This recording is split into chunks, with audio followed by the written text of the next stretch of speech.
Okay. So anyway, this is one of my buddies, 65 Chevy, 65 Malibu. So this car right now, it has just the regular conventional carburetor. We're going to convert this to a disc brake. So you got all the parts here, all the contents. And these would be like, you have caliper brackets, you have check seals. These are the spindles, but I don't know which is left or right. Normally you would see a R hand or left hand or whatever, LH, RH, but this doesn't have any stamping. I'm just going to assume that it's interchangeable. I don't see any special characteristic of this spindle.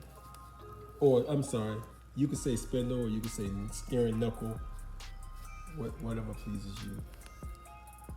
So, it's left or right, I'm just going to assume. Anyhow, I got this kit from leadbrakes.com, and it looked like they located in New York, Cheektowaga. That's how I pronounce that, Cheektowaga. So I'm not doing this for any sponsorship.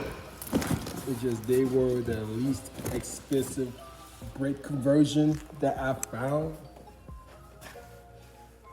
So I'm going to use it. So this car right here, and I don't know how the people survived stopping in the 60s, because to me, it looked like only one brake line controls all four wheels. So on a safety standpoint, that's not for me.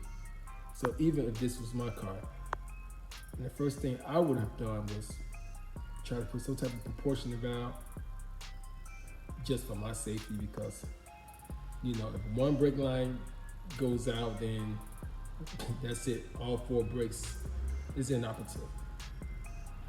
So that would put you in an unsafe factor.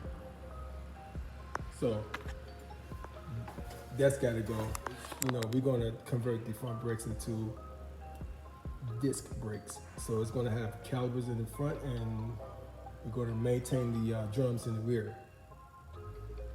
That being said, this car definitely needs to have a proportionate valve. And the reason why we had to have the proportionate valve, because the proportionate valve increased the pressure for the disc brakes. Because on the four-wheel drum brake system car, all the brake pressure has to be consistent. It has to be the same. So that way you will not have uneven stopping on your right wheel or your front wheel, and that would cause a car to skid out of control. So that's the reason why the proportionate valve was developed. So it could it doesn't equalize the pressure, but let me rephrase that. It does equalize the pressure on a different pressure standpoint. So the disc brakes would need more pressure to operate those calipers or to activate those calipers. So the rear brakes, what this is right here, the wheel cylinder does not need a lot of pressure to stop. But if you're going to convert your car into disc in the front and maintain the drums in the rear, then yeah, you're going to have the proportion valve, because you're going to have the same pressure that goes to the rear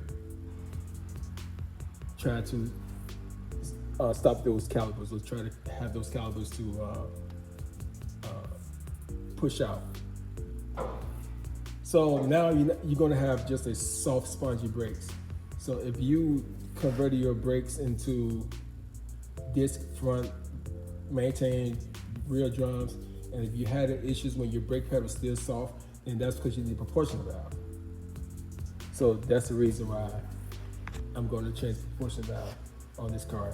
Not only I'm going to change the proportion valve, I'm going to change the brake booster, and I'm going to change the brake caliper. Anyway, back to the brakes. So we got the spindles here, and I believe these got to be the calipers. Yep, they are the calipers. So yeah, now as far as calipers, yes, there is a left and right. It looks like these calipers are loaded, and